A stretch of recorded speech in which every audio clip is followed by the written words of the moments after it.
शांत हो जाओ। कल Z1 Z2 और Z3 निकाल दिया था, है ना? कल हमने पाई से टी में कर दिया था, आज टी से पाई में करना है। Z1 निकला था, ZA ZB Z3। अरे बोलो नहीं क्या, बाद में बताऊंगी। Z2 ZB ZC ZA ZB ZC Z3 ZA ZC ZA ZB और ये तो कल निकले थे हमारे पाई को टी में कन्वर्ट करने। आज करना है टी को पाई में। इन तीनों की हेल्प से ही मैं टी को पाई में कन्वर्ट करूंगी। कैसे देखिए जरा, इन दोनों का इंटू करती हूँ, इन दोनों का इंटू करती हूँ और इन दोनों का इंटू करती हूँ और तीनों को कर देती हूँ प्लस। कर रही हूँ पहले Z1 Z2 plus Z2 Z3 Z3 Z1। पहले Z1 और Z2 का इंटू करिए, क्या आएगा? ZA ZB स्क्वायर, नीचे आएगा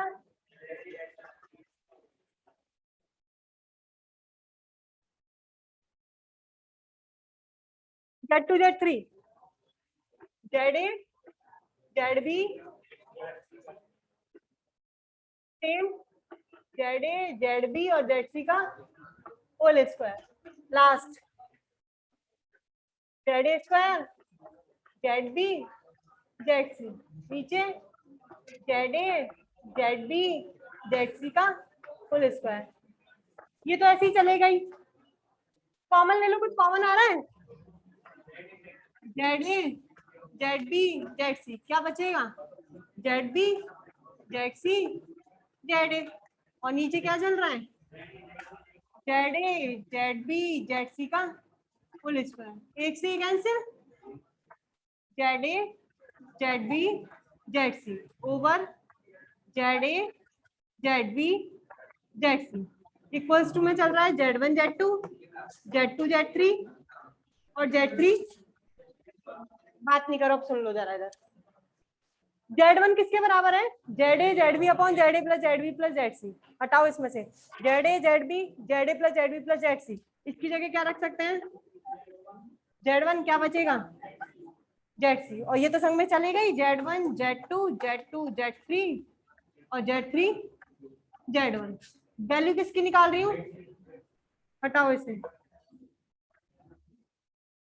Z1। इसका मतलब ये तो हो गया पूरा टी में, और वैल्यू किसकी निकल जाएगी? पाई की। तो T2 किस में कन्वर्ट हो गया? ये पाई नेटवर्क में। ये तो निकाली ZC की। अब इधर आ जाओ जरा, Z2 क्या है? ZB ZC ZA ZB ZC ZB ZC, ये हटा दो इसमें से, इसकी जगह क्या रख दोगे? Z2। तो क्या बचेगा यहाँ पर? केवल ZA। तो ये तो ऊपर आएगा ही, और नीचे क्या आ जाएगा? इधर लिख देती हूँ, नीचे तो आ जाएगा आपका Z2, ऊपर चलेगा Z1 Z2 Z2 Z3 और Z3। तीसरा ZA ZC की जगह Z3, ZA ZC की जगह Z3, तो यहाँ क्या बचेगा? Z3 ZB। तो ZB क्या निकलेगा? नीचे तो आ जाएगा Z3, और क्या आ जाएगा यहाँ पर? Z1 Z2 Z2 Z3 और Z3 Z1। ये आ गए ZA ZB और ZC की वैल्यू। कन्वर्ट हो गया आपका टी का पाई के अंदर। लिख लो अब इसे।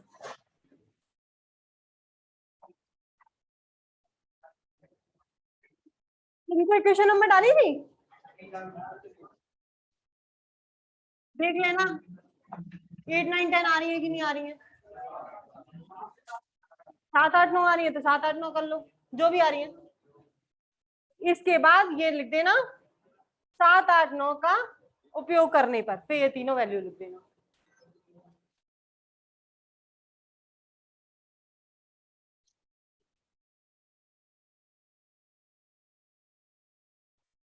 मैंने बोला था इसके बाद एक टॉपिक को कराना है, वो नहीं कराना है, वो 30% सिलेबस में से नहीं है, मतलब वो 30% वाले सिलेबस में हट चुका है। तो ये चैप्टर कंप्लीट हो चुका है आज।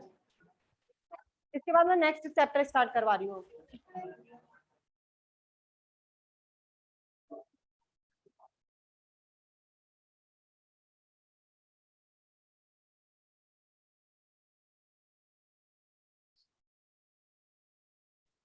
एक क्वेश्चन और करवाऊंगी इसका, पहले ये नोट कर लो फिर क्वेश्चन करना।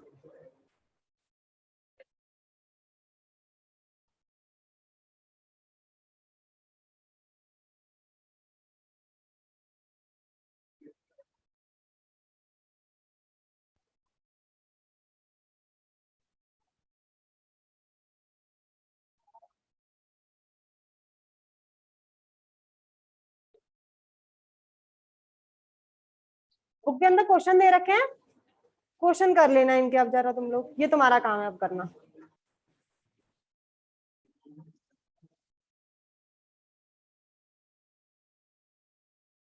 और पेपर में जो क्वेश्चन आते हैं वो इन्हीं में से आते हैं, कहीं से नहीं आएंगे। डिजिट जरूर चेंज मिल जाएंगे, बस पैटर्न यही मिलेगा मोस्टली।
देखिए, उपरोक्त परिपथ का पाई जाल बनाइए, नोट कर लो।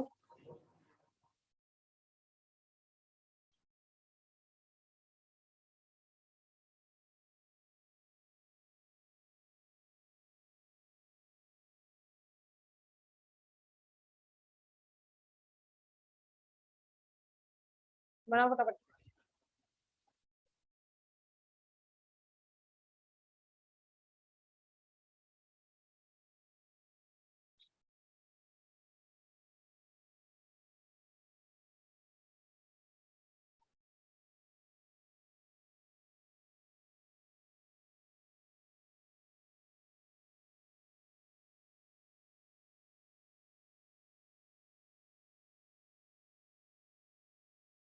इस वक्त किसी के पास सिलेबस है क्या पूरा कंप्लीट क्लास में? नहीं है? बनाओ, परिपथ बना लिया। लिखिए, उपरोक्त परिपथ का पाई जाल बनाइए। पाई के लिए क्या क्या निकालना है? जेड ए, जेड बी और जेड सी। रिलेशन अभी निकाला है मैंने, जेड बी का ये रहा, जेड सी का ये रहा, जेड ए का ये रहा। जेड वन, जेड टू और जेड थ्री की वैल्यू दे रखी है, तीनों फॉर्मुलों का यूज करो और Z A, Z B, Z C की वैल्यू निकालो। समझ में आ गया? निकालो।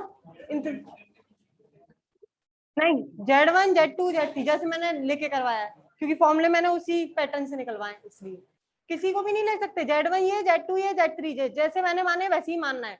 ऐसे ही Z A, Z B, Z C जैसे मैंने माने वैसे ही मानना है, क्योंकि मैंने फॉर्मूले उसी अकॉर्डिंग निकलवाए हैं। अगर मैं चेंज करवा देती तो फॉर्मूले चेंज हो जाते। लगाइए फॉर्मूला, जेड ए की वैल्यू निकालो, ये वाला फॉर्मूला लगा के। Z one six, Z two two, Z three three, निकालिए जेड ए की वैल्यू और मुझे बताते जाना जरा कितनी निकल रही है। मैं जब तक पाई जाल बना देती हूँ यहाँ पर।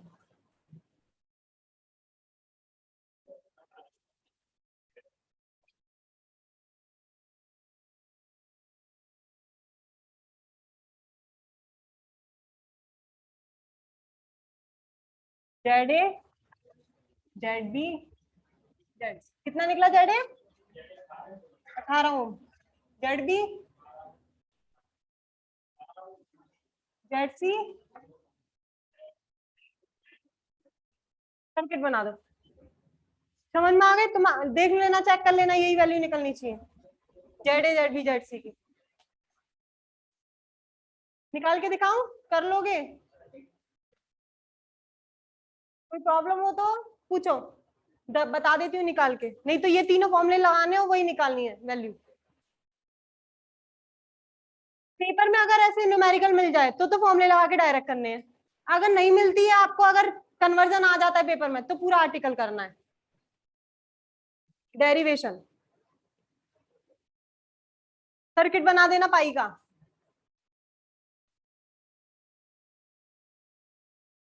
चेक कर लेना, यही तीनों निकल रही है, नहीं निकल रही।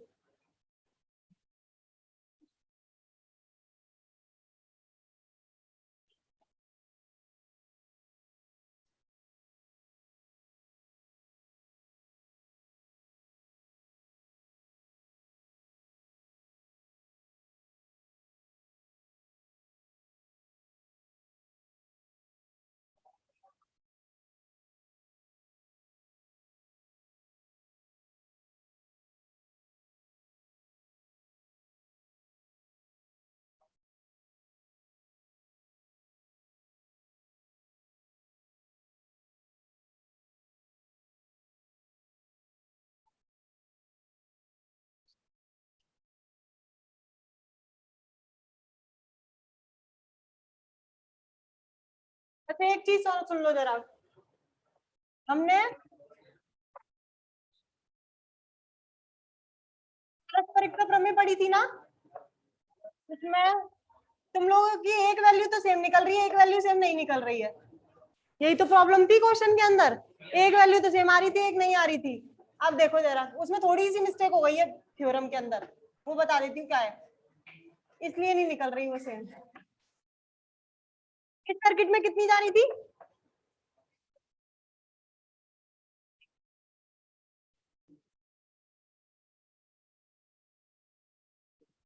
यहाँ थी I1, यहाँ थी I2, यहाँ थी I1 डैश, और यहाँ थी।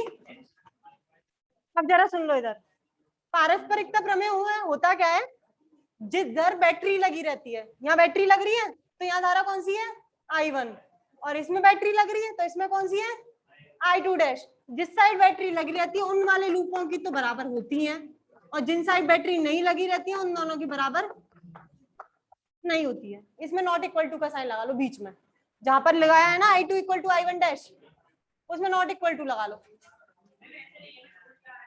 उल्टा नहीं है, यही होगा इसमें। इसमें जो धारा जाएगी और इसकी दोनों साइड जहां बैटरी लग रही होंगी वो बराबर होंगी। देखो जरा चेक करो, तुम्हारी कॉपी दिखाओ मुझे, तो बुक में तो अलग है।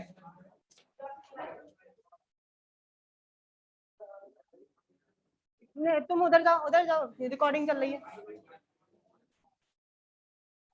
जाओ मुझे कॉपी दे जाओ, अपनी सीट पे जाओ, रिकॉर्डिंग चल रही है ना इधर।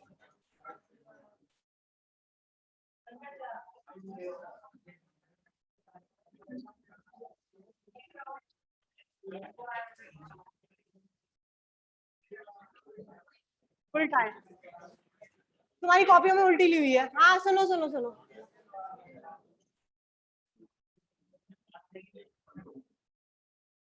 जिधर बैटरी लगी हुई है वो दोनों तो बराबर नहीं होंगी, और जिधर बैटरी नहीं लग रही है वो दोनों बराबर होंगी। तो मतलब ये तो बराबर नहीं होगी और ये बराबर होंगी, ये आपकी होती है पारस्परिकता प्रमेय। इसलिए आपका एक तो आंसर सेम बैठ रहा है और एक आंसर सेम नहीं बैठ रहा।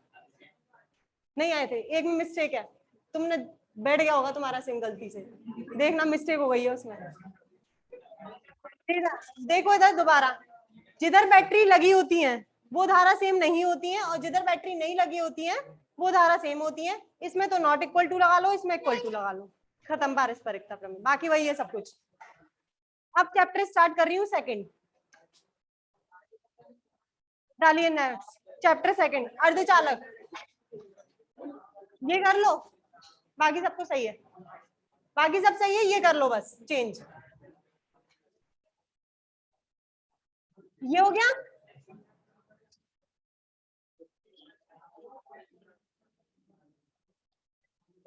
स्लाइड में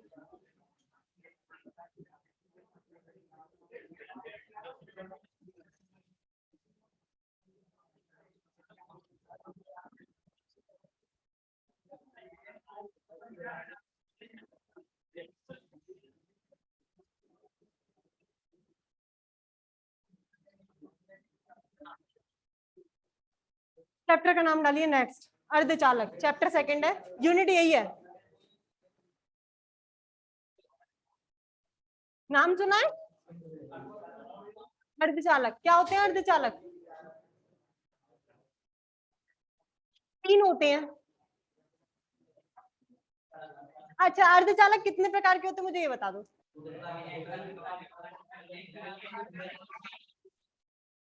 अर्धचालक 2 प्रकार के होते हैं,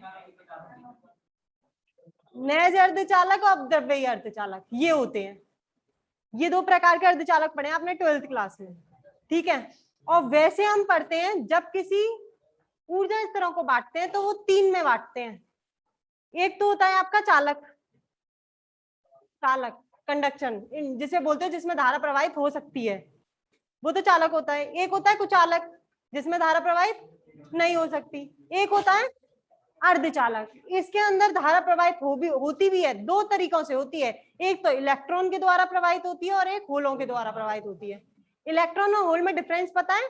इलेक्ट्रॉन तो नेगेटिव वाले होते हैं। इलेक्ट्रॉन जब अपनी जगह छोड़ के जाते हैं तो वो होल बनता है, उसके द्वारा जो धारा प्रवाहित होती है वो होते हैं आपके अर्धचालक। इसको 2 तरीके से बांटा जाता है, नैज अर्धचालक और अपद्रव्यी अर्धचालक। इन पर बाद में पहुंचेंगे। सबसे पहले आपको ऊर्जा स्तर के बारे में पढ़ना है। आप 3 तरीके के पढ़ते हो, एक तो चालक, कुचालक, अर्धचालक। ये बनते कैसे हैं, इनको बनाने का फॉर्मेशन पढ़ना है। हमने पहले तुम लोगों ने क्लास में पढ़ा रखा है कि हाँ ये 3 होते हैं, जिसमें एक में हो जाती है, एक में नहीं होती है और एक में दोनों के द्वारा होती है। ये 3 पढ़े, लेकिन ये तीनों बैंड बनते कहाँ से हैं? ऊर्जा स्तर पढ़ के आना है कि इनको ऊर्जा किस तरीके से आप बनाते हो कि ये चालक है, किस तरीके से बनाओगे ये कुचालक है, और किस तरीके से बनाओगे ये अर्धचालक है। पहले इसका फॉर्मेशन पढ़ना है, बनावट तीनों की बनने की, फिर उसके बाद पहुंचेंगे हम चालक, अर्धचालक और कुचालक पर। और फिर जो आपने 12th क्लास में पढ़ा था अपद्रव्यी अर्धचालक और दूसरा वाला नैज अर्धचालक, वो पढ़ेंगे। फिर उसके अंदर बांटते हो, फिर चैप्टर स्टार्ट होगा, ठीक है। पहला टॉपिक डालिए इसमें,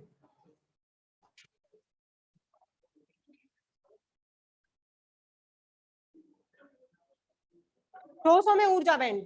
पहला टॉपिक डालिए, ठोसों में ऊर्जा बैंड, फर्स्ट टॉपिक।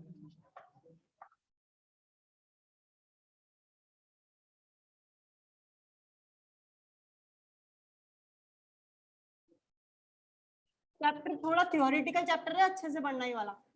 वो तो मैथमेटिकल चैप्टर था, वो हो गया। सॉलिड्स, अब देखो जरा, मुझे पढ़ना है ठोसों में ऊर्जा बैंड। ठोस कौन से होते हैं? जिनके मॉलिक्यूल या जिनके जो अणु होते हैं वो बहुत पास पास होते हैं, जिनकी दूरी बहुत कम होती है, उन्हें बोलते हैं हम ठोस। अब ठोसों के अंदर आपको ऊर्जा स्तर पढ़ने हैं। अब हम जो ठोस यूज करेंगे, चैप्टर का नाम है हमारा अर्धचालक। तो आप जो लेके चलोगे पदार्थ, जो लेके चलोगे वो किसका लेके चलोगे? अर्धचालक का। मुझे अर्धचालक के एग्जाम्पल बताओ जो पढ़े हैं ना तुमने 12th क्लास में, ये अर्धचालक होते हैं। कौन कौन से अर्धचालक है? हाँ हाँ, जर्मेनियम, सिलिकॉन, आर्सेनिक और एंटीमनी, ये होते हैं। ये चारों होते हैं आपके अर्धचालक। उनसे आपको एनर्जी स्तर पढ़ना है। किसी चारों में से कोई सा भी यूज कर लेते हैं। सबसे इजी जो रहता है वो रहता है जर्मेनियम का। मैं जर्मेनियम से ऊर्जा स्तर बढ़ाऊंगी, मतलब जर्मेनियम के अणुओं को तोड़ूंगी और ऊर्जा स्तर बनाऊंगी। किसी का भी बना सकते हो, इसका बना रही हूँ, ये सबसे इजी रहता है। कितना होता है इसका परमाणु क्रमांक, एटॉमिक नंबर? 32 होता है जर्मेनियम का। इसका लिखती हूँ मैं कॉन्फ़िगरेशन, लिखो जरा। 1s कैसे भरते हो, भरने आते हैं? 1s 32 है, s में कितने होते हैं? 2।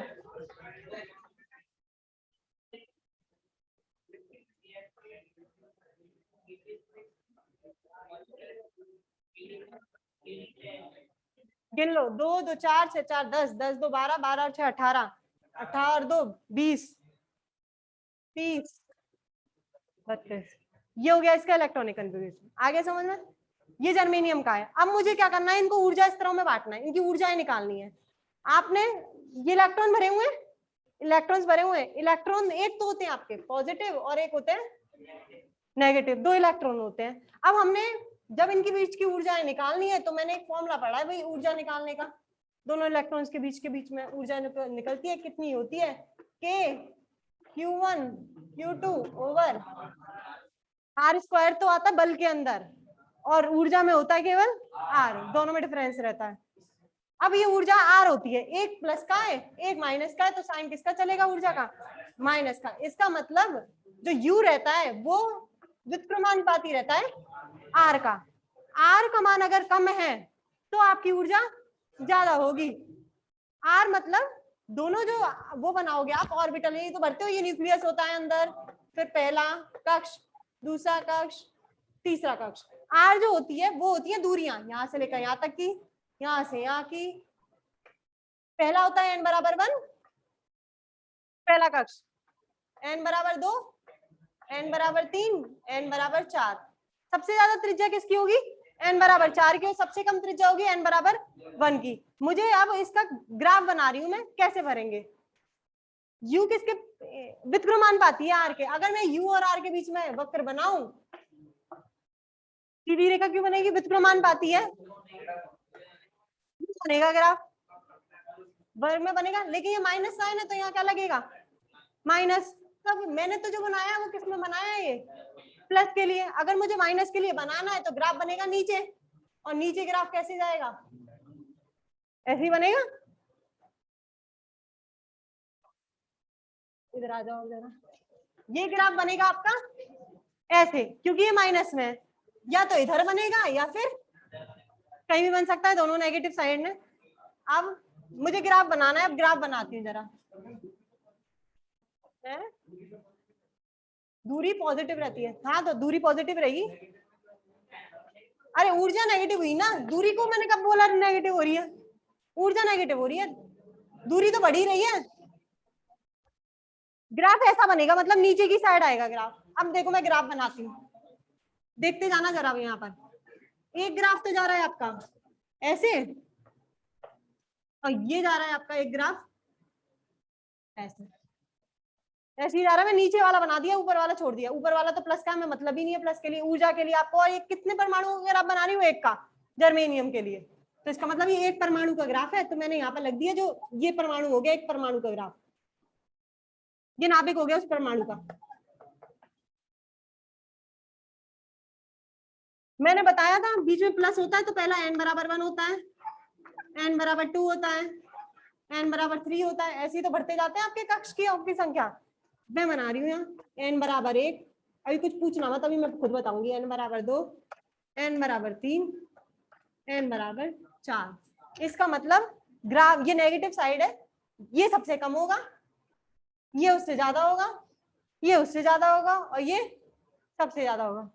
n बराबर 1 की त्रिज्या क्या है, सबसे कम है। त्रिज्या कम करो जरा, फॉर्मूला क्या था, u बराबर इनवर्सली -1 अपॉन r। त्रिज्या कम करिए, त्रिज्या कम होगी तो u क्या होना चाहिए, बढ़ जाना चाहिए।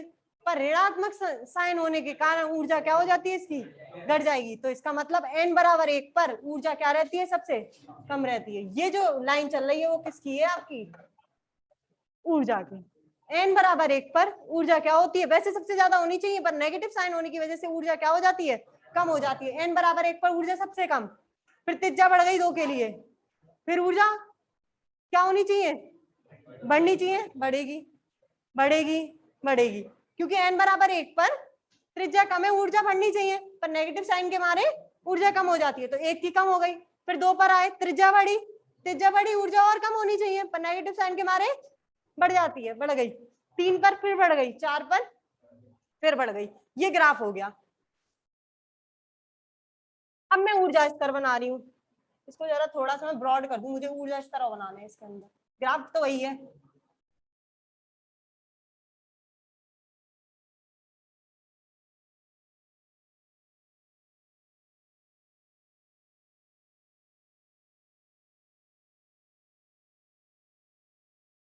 अब देखो जरा इसमें इलेक्ट्रॉन कैसे भरे जाते हैं। पहले 1s2 पे आए, n बराबर 1 का ऑर्बिटल ये रहा, ये 4 तक है इसलिए मैंने 4 तक का ग्राफ बनाया। अगर इसमें 5, 6 और 7, 8 और होते तो और बढ़ते जाते हैं, लेकिन इसमें जर्मेनियम के लिए बना रहे हैं। जर्मेनियम कहाँ तक रहता है कक्ष लास्ट? 4 तक का है, 4 के बाद खत्म हो गया है, इसलिए हमने 4 तक का बनाया, उससे आगे नहीं बनाया है। सबसे पहले n बराबर 1 पर आओ। कितने हैं इसके अंदर? s है केवल, s के लिए एक लाइन, ये लाइन जो बनाई है n बराबर 1 में, ये किसकी लाइन है? s के लिए। अब 2 पे आ जाओ, 2 में क्या है? s और p। 2 पर आओ, 2 लाइन बनेंगी, एक s की और एक, 2 लाइन आ गई। 3 पे आ जाओ, 3 में कितने? s p और d, 3 है, 3 लाइन बना दो, 1 2 3। 4 पे आइए, 4 में कितनी है? 2 है, 1 2, ये हो गई 4 के लिए। अब बढ़ती हूँ मैं इसमें इलेक्ट्रॉन, इलेक्ट्रॉन की संख्या बढ़ते हैं। सबसे पहले s में कितने? 2 भरिए, एक इस साइड और एक, 2 इलेक्ट्रॉन भर गए। इसमें आओ, s में 2 p में 6, ये s की लाइन है, s में 2 और p में तो 3 इधर 3 इधर। इस पे आ जाओ, 3s2 3p6 और 3d10, s में 2 3 4 5 6 और d में 10, 1 2 3 4 5 6 7 8 9 10। खाना भरी है, इसमें 2 और p में भी। ये ग्राफ बन गया आपका ऊर्जा स्तर का, किसके लिए? जर्मेनियम के लिए। आ गया समझ में ये ग्राफ? ये कितने एटम के लिए बनाया है? एक परमाणु के लिए। अब मैं बनाऊंगी 2 परमाणु के लिए। 2 परमाणुओं में क्या होगा? 2 परमाणु होंगे, दोनों एक दूसरे से इंटरेक्ट करेंगे, मतलब ओवरलैप, अध्यारोपण करेंगे, मिल जाएंगे एक दूसरे से। अगर मिलेंगे तो परमाणु तो जर्मेनियम ही है, तो ग्राफ तो बनना तो ऐसा ही है। लेकिन अगर 2 मिलेंगे तो टकरा जाएंगे। अब टकराने का कंसेप्ट देखते हैं जरा। पहला ग्राफ तो ऐसे ही जाएगा, दूसरा परमाणु और आ रहा है, टकराएंगे दोनों। दूसरा ग्राफ ऐसे जा रहा है, टकराने के बाद जो क्षेत्र बचेगा वो कौन सा क्षेत्र बचेगा? केवल ये क्षेत्र इन दोनों में कॉमन आएगा। पहले वाले का तो ऐसे चल रहा है ग्राफ और दूसरे वाले का ये हटा दो। ये वाला क्षेत्र जो निकला है वो कौन सा क्षेत्र है? जहां पर ये दोनों आके टकरा जाते हैं, ये तो कॉमन क्षेत्र हो गया, उभयनिष्ठ क्षेत्र दोनों का। और ये जो चल रहा है ये पहले परमाणु के लिए चल रहा है और ये दूसरे परमाणु, मतलब 2 नाभिक हैं। अगर 2 परमाणु है, 2 परमाणु है, 2 नाभिक रख दो, एक तो यहाँ रख दिया मैंने और दूसरा परमाणु मैंने यहाँ रख दिया।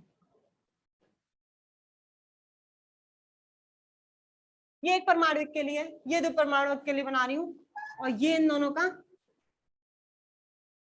कॉमन क्षेत्र, उभयनिष्ठ क्षेत्र, जब दोनों आके आपस में टकरा जाते हैं। अब यहाँ 2 परमाणु की बात चल रही है। 2 परमाणु है तो जर्मेनियम के एक परमाणु का तो ये रहा, दूसरे परमाणु का सेम एज इट इज नीचे आ जाएगा। अगर नीचे आ गया, पहला इलेक्ट्रॉन यहाँ पर है, पहला नाभिक यहाँ पर है, अगर ये यहाँ है, बढ़ती हूँ अब मैं जरा। एस के लिए कितने लेते हैं?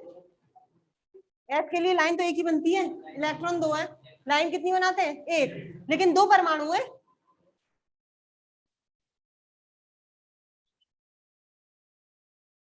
तो मतलब लाइनें कितनी बनेंगी आपकी?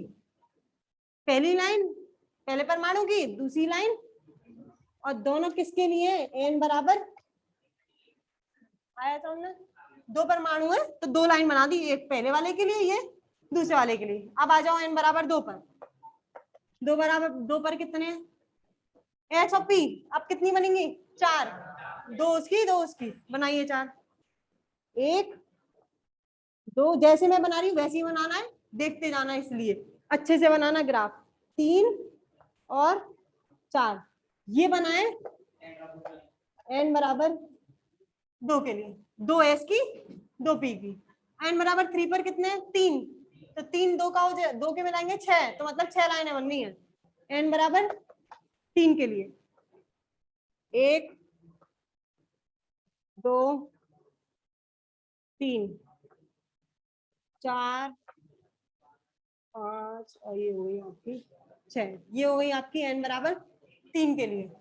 अब 4 के लिए लो, 4 के लिए कितनी है? 2, तो मतलब बनेंगी 4, 1 2 3 और 4।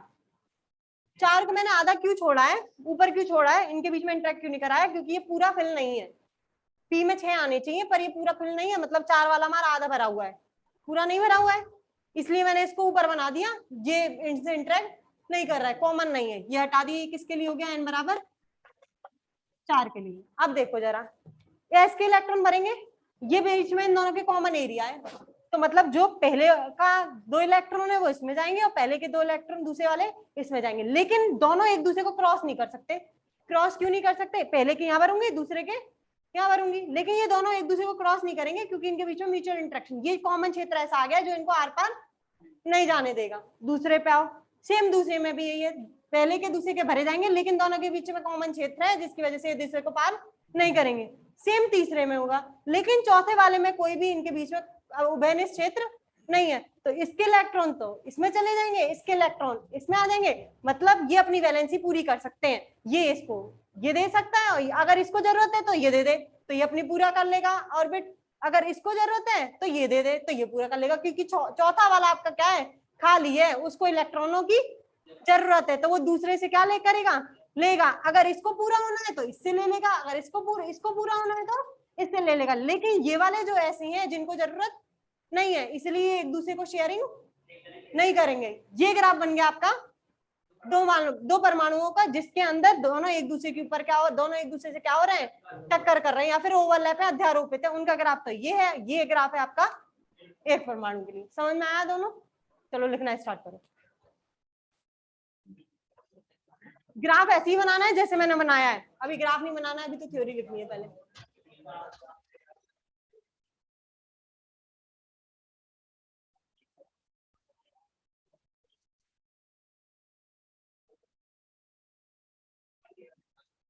लिखिए, ठोसों में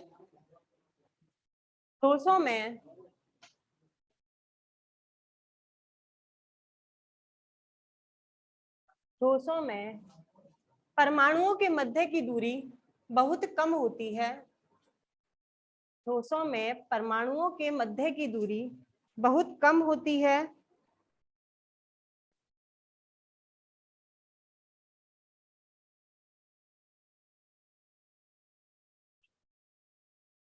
जिससे वह बद्ध अवस्था में मिलती हैं। जिससे वह बद्ध अवस्था मतलब बंधी हुई अवस्था में मिलते हैं।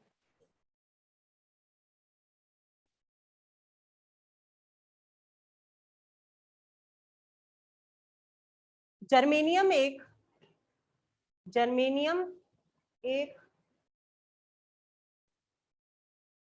ऐसा परमाणु है, एक ऐसा परमाणु है जो अर्धचालक की भांति व्यवहार करता है। जो अर्धचालक की भांति व्यवहार करता है।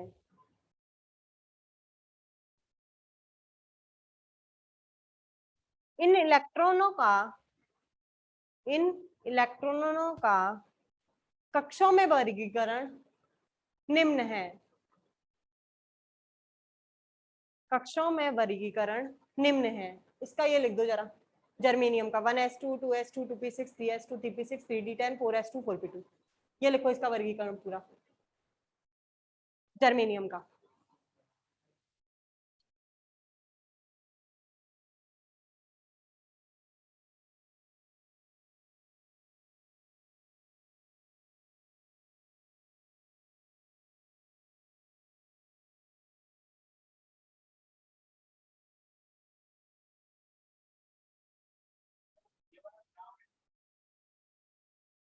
कौन सा ग्राफ, बीच वाला, ये वाला, ये पूरा बताना है कि ये बताना है, ये गोल वाला कैसे बनाएंगे?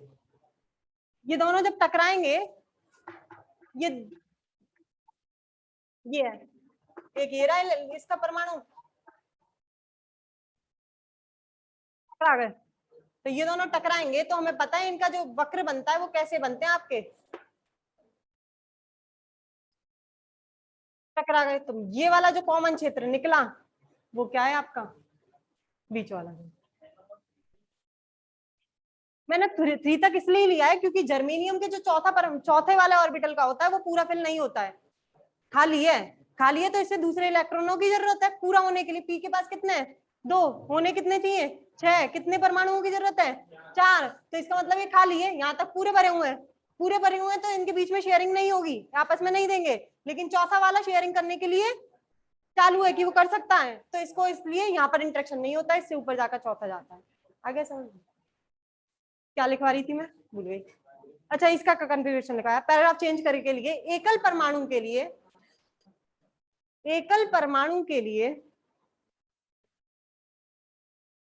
नाभिक द्वारा इलेक्ट्रॉनों पर आकर्षण बल लगने के कारण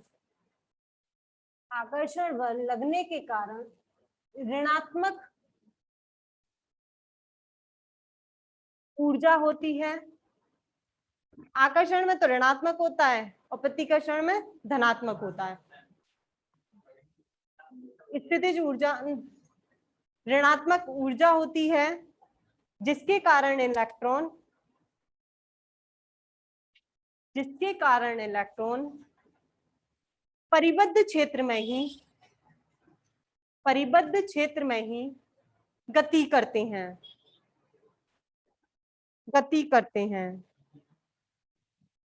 एकल परमाणु के लिए ऊर्जा स्तर निम्न है। एकल परमाणु के लिए ऊर्जा स्तर निम्न है। ये वाला ग्राफ बना दो जरा, ये वाला ग्राफ। बस ये नहीं बनाना है अभी, ये 2 के लिए है, ये 1 के लिए। एकल परमाणु का ग्राफ बनाइए, बीच वाला बस। और जैसे मैंने इलेक्ट्रॉन भरे वैसे ही भरना, ग्राफ गलत हो जाएगा नहीं तो। जैसे मैंने बताया वैसे ही फिल करना है।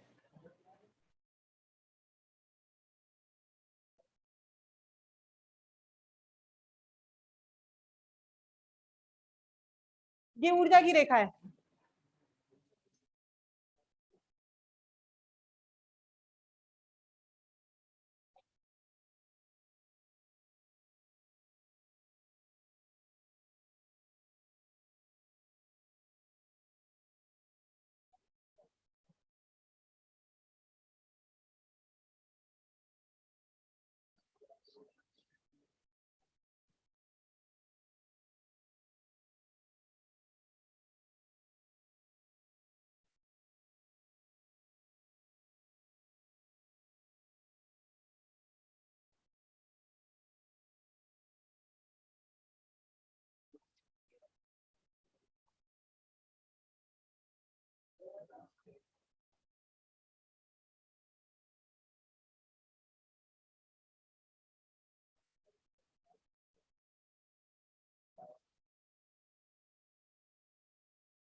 बन गया?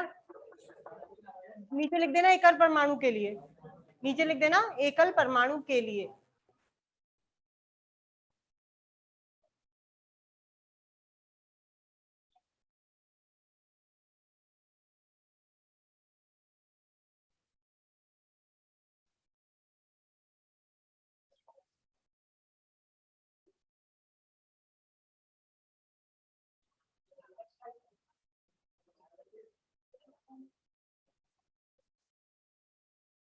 बोलू?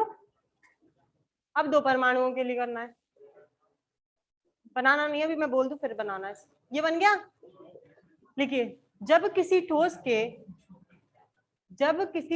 के दो परमाणुओं को निकट लाया जाता है, जब किसी ठोस के 2 परमाणुओं को निकट लाया जाता है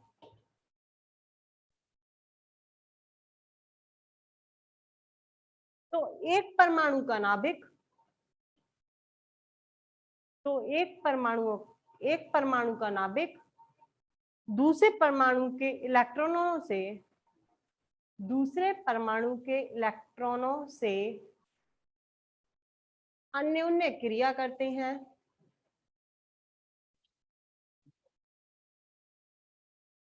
जिससे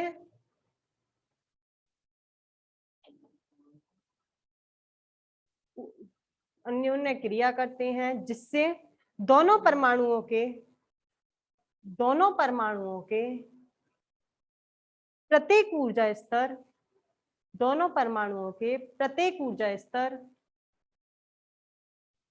परस्पर अन्योन्य क्रिया के कारण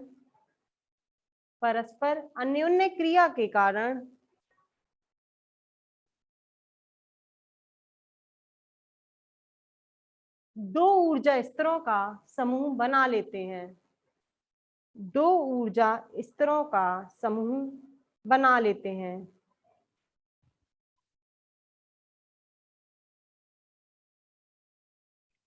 ये रहे, ये एक परमाणु था, दो परमाणु से करा, एक तो ये ऊर्जा स्तर आ गया और एक ये ऊर्जा स्तर आ गया। फिर इनसे क्या बन जाएगा? उभयनिष्ठ क्षेत्र। लिखिए आगे। जिससे दोनों परमाणुओं के संयोजकता स्तर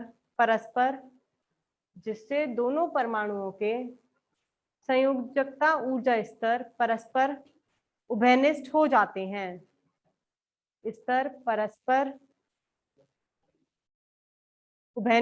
जाते हैं। और दोनों परमाणुओं के संयोजी इलेक्ट्रॉन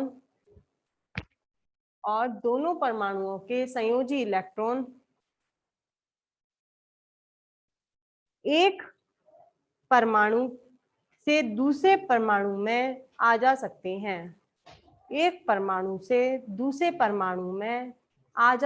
हैं। अब ये वाला ग्राफ बना दो। अब दूसरा वाला ग्राफ बना लो।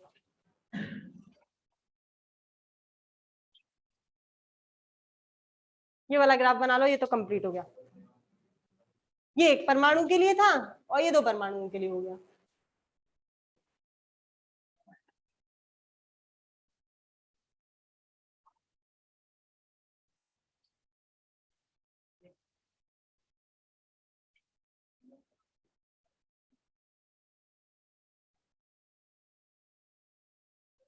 जितनी लाइनें मैंने खींची हैं उतनी लाइनें ही खींचना, एक्स्ट्रा में बढ़ा मत देना लाइनों को।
यही बनाना, ये नहीं बनाना, तो मैं समझाऊंगी।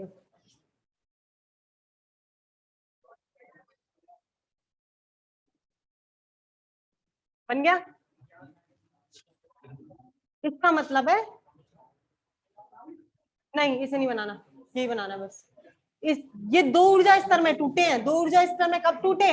एक का परमाणु दूसरे परमाणु से टकराया तो वो टूट गए आपके दो ऊर्जा स्तर में। यही तो हुआ, तभी तो दो दो बन गए सबके, क्योंकि दोनों का क्या हुआ है?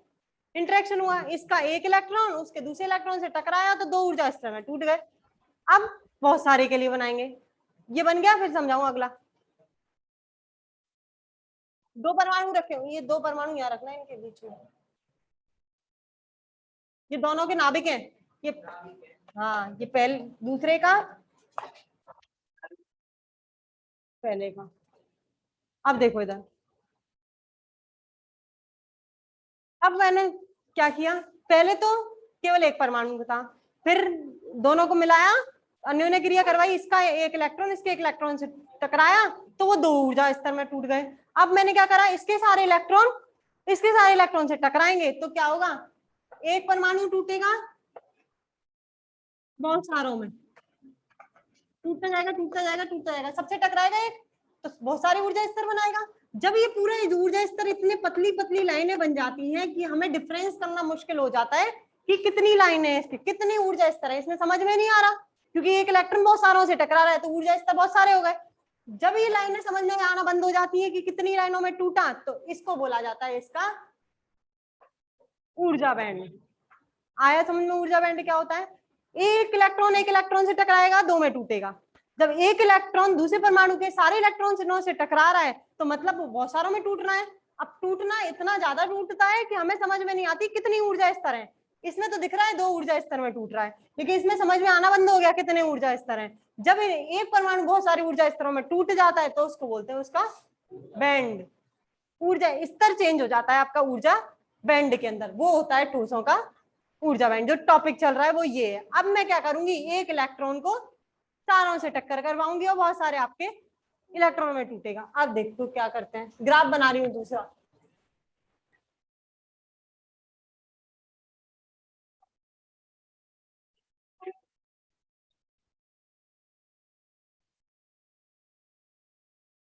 मैं बना लेती हूँ फिर समझाऊंगी इधर।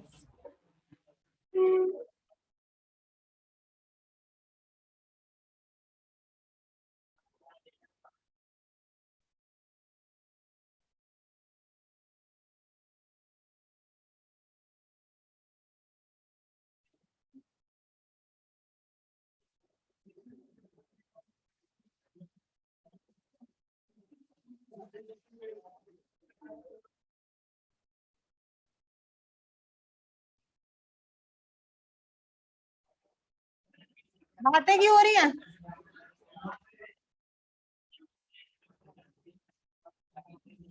सुनो जरा इधर, बातें नहीं करो।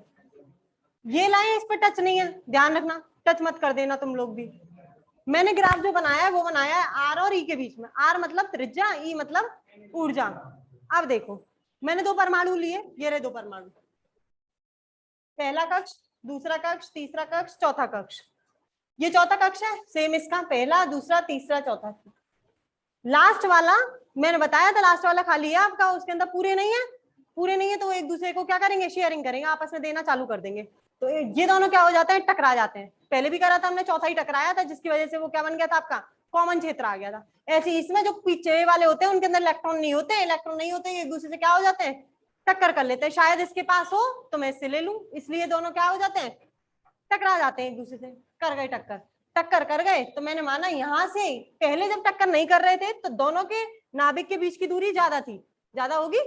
पहले मान लिया यहाँ है, इसका नाभिक यहाँ है, दोनों टक्कर नहीं कर रहे, नाभिक की दूरी ज्यादा है। जैसे ही इनके चौथे वाले कक्ष ने टक्कर करी तो क्या हो जाएगी, त्रिज्या कम हो जाएगी। मान लिया मैंने, कहाँ आ गए, जब चौथा वाला कक्ष टक्कर करा तो कहाँ पर आई त्रिज्या, R1 पे। जैसे ही टक्कर करते हैं वैसे ही आपके ऊर्जा स्तर बनना चालू हो जाते हैं, एक परमाणु बहुत सारे में टूटना चालू कर देता है। ये आ रहा था ग्राफ, यहाँ पर आके चौथे वाले के लिए बात कर रही हूँ, अभी तीसरे वाले के लिए बात नहीं कर रही। यहाँ पर पहुंचा तो ये बहुत सारे ऊर्जा स्तरों में टूटना चालू हो गया, मतलब एक इलेक्ट्रॉन बहुत सारे इलेक्ट्रॉनों से टकराना चालू हुआ और यहाँ पर ऊर्जा स्तर ब्रेक होना चालू हो गया। अब क्या करा, ये तो चौथे की बात हो गई। चौथे के पास नहीं थे इलेक्ट्रॉन, लेकिन तीसरे तक तो पूरा भरा हुआ था, वो तीसरे तक पूरा भरा हुआ है। अब मैं और पास लाई, और पास लाई तो क्या होगा, त्रिज्या कम होगी। पहले आर थी, आर के बाद पास आए, चौथा वाला जब टकराया तो R1 हो गया, लेकिन उसके बाद इलेक्ट्रॉन नहीं थे तो कोई इफेक्ट नहीं पड़ा। और पास लाई, अब कौन सा टकराऊंगी, इसका तीसरा, इसका तीसरा, और पास आएंगे, और पास आएंगे, नाभिक की जो त्रिज्या है वो और क्या होती जाएगी, कम हो जाएगी। R1 से पहुंच गई R2 पर, कम हो गई। जब तीसरा वाला टकराया तो फिर आपके ऊर्जा स्तर ब्रेक हुए। ये तीसरा वाला जब टकराया, n=3 टकराया तो ऊर्जा स्तर फिर टूट गए, बहुत सारे ऊर्जा स्तरों में टूट गया। ये N3 टूट गया। यहाँ पर तो चौथे वाला टूटा था क्योंकि चौथे वाले पर था, यहाँ पर आया तीसरा, मतलब तीसरे पे, लेकिन तीसरा पूरा भरा हुआ है, तीसरे पर इलेक्ट्रॉन दोनों पर पूरे हैं, दोनों पर पूरे हैं और ऊर्जा स्तर में टूट गए। जब इलेक्ट्रॉन और इलेक्ट्रॉन टकराएंगे, दोनों पर चार्ज क्या होता है, समान होता है, तो क्या लगाएंगे, वो प्रतिकर्षण करेंगे। अब क्या करते हैं हम, अब तीसरे को पास लाए, अब लाती हूं मैं दूसरे को पास। दूसरे को और पास लाऊंगी तो इलेक्ट्रॉन और प्रतिकर्षण बढ़ता जाएगा, क्योंकि वो तो भर ही रहा है। तीसरे से प्रतिकर्षण लगना चालू हो जाएगा, चौथे तक प्रतिकर्षण नहीं लग रहा था, तीसरे में प्रतिकर्षण लगा, मैं और पास ला रही हूँ तो प्रतिकर्षण इतना ज्यादा बढ़ गया कि मुझे आगे बढ़ने नहीं दे रहा, वो पास लाने नहीं दे रहा है। जैसे ही अगर वो पास लाने नहीं दे रहा, मुझे प्रतिकर्षण नहीं हो रहा, जहां सर रुक गया, मतलब जहां पर उनका प्रतिकर्षण सबसे अधिकतम हो गया, वहां पर आगे आपका आप उसको पास नहीं ला सकते, त्रिज्या वहीं रुक गई। जहां त्रिज्या रुक गई, जहां पर आपको वो क्षेत्र मिल गया जहां पर आगे नहीं बढ़ते, उसके बोलते हो आप साम्य अवस्था। तो आपकी ये कौन सी ऊर्जा की कैसी अवस्था आ गई? साम्य अवस्था। हम दूसरे पर नहीं पहुंचे हैं, मैं इसलिए बताई थी इस लाइन को आप 2 से मत मिलाना, क्योंकि मैं दूसरे पर नहीं पहुंची हूँ, उनका पहले से ही इतना प्रतिकर्षण भर चुका है कि वो दूसरे ऊर्जा स्तर तक तो पहुंचने ही नहीं दे रहे, और ये आ गए आपके साम्य अवस्था में, यहीं पर आके आपका वो रुक चुका है, आगे नहीं बढ़ रहा है। तो मतलब दूसरा वाला जब टूटना चालू हो रहा है तो हमें दिखना बंद हो गया कि मतलब कितना वो बना रहे हैं, कितने इलेक्ट्रॉन निकल रहे हैं, जहां पर खत्म हो गई उसकी ऊर्जा स्तर। जैसे जैसे त्रिज्या का मान कम होता जा रहा है, ये देखो यहाँ पर त्रिज्या सबसे ज्यादा, फिर त्रिज्या कम हुई और त्रिज्या कम हुई, ये आ गई साम्य अवस्था। साम्य अवस्था ऐसी अवस्था होती है जिसके बाद आपका सब काम बंद हो जाता है। इलेक्ट्रॉन सबसे ज्यादा किसमें भरे हुए हैं? आखिरी में किसमें जाके भरे हैं? तीसरे वाले में। तीसरे वाले में ही तो भरे हुए हैं, चौथे वाले में तो नहीं है। साम्य अवस्था कहां पर मिलेगी? तीसरे के वाले के बाद वाले में मिलना चालू होगी, जहां इलेक्ट्रॉन आखिरी में भरते हैं और जहां खाली होता है। ये तो खाली है, जो खाली बैंड होता है उसको बोलते हो आप, कौन सा बैंड बोलते हैं जो खाली है? चालक बैंड। तो चालक बैंड कौन सा होगा? जिसमें इलेक्ट्रॉन है ही नहीं, कौन सा वाला है? जिसके अंदर इलेक्ट्रॉन नहीं मिलते, तभी तो उसमें धारा प्रवाहित नहीं होती। चालन बैंड तो हमेशा क्या होता है? खाली होता है। दूसरे बैंड पे आ जाओ, जब तीसरे पे पहुंचे, R2 पे पहुंचे, उसमें इलेक्ट्रॉन थे और सबसे अधिकतम इलेक्ट्रॉन थे, क्योंकि उसके बाद इलेक्ट्रॉन खाली हो चुका था।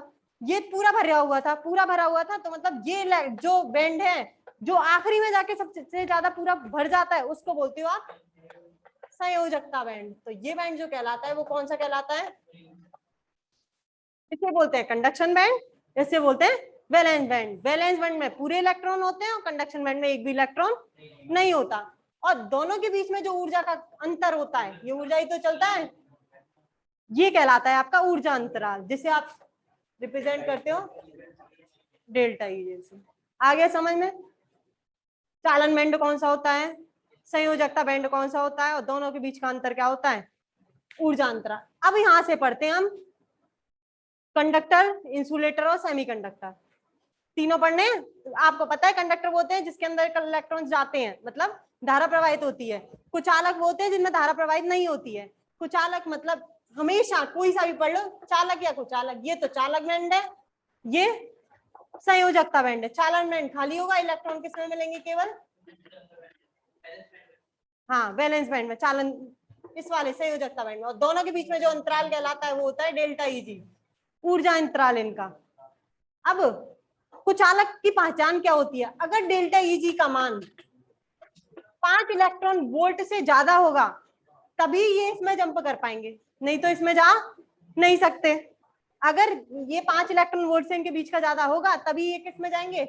ऊपर वाले में। लेकिन जो आपके कुचालक होते हैं उनका मिलता है मैक्सिमम, जो ऊर्जा मिलती है वो मिलती है इतनी 0.025 इलेक्ट्रॉन वोल्ट, इतनी होती है, जो इससे बहुत कम है। अगर इससे कम है तो ये इसमें जंप नहीं करेंगे, अगर इसमें नहीं जाएंगे तो धारा जब तक बनेगी नहीं, जब तक ये कंडक्शन बैंड में नहीं जाएंगे, मतलब चालन बैंड में जब तक नहीं जाएंगे तब तक धारा प्रवाहित नहीं होगी। अगर इसमें रह गए तो धारा नहीं बन रही है, तो ये जो कहलाता है वो कहलाता है आपका कुचालक। तब बनता है आपका कुचालक, ऐसे ही बनेगा चालक और फिर बनेगा अर्धचालक। चलो कल करवा दूंगी। अरे ये डायग्राम तो रह गया तुम्हारा, चलो इसे बना के फिर जाओ, मैं कल दोबारा नहीं बनाऊंगी क्लास में, इसको और बना लो, थ्योरी कल लिखवाऊंगी इसकी। बनाओ बनाओ, 5 मिनट, 2 मिनट है, 2 मिनट, इसको और बना लो। मुझे क्लास में दोबारा और आके बनाना पड़ेगा, इसलिए बनवा रही हूँ, बना के जाओ। चलो लिखवा कर दूंगी, लिखवाने की चिंता नहीं है, बना लो, इसको बना जाओ क्लास में, इस वाले को बना जाओ ग्राफ को,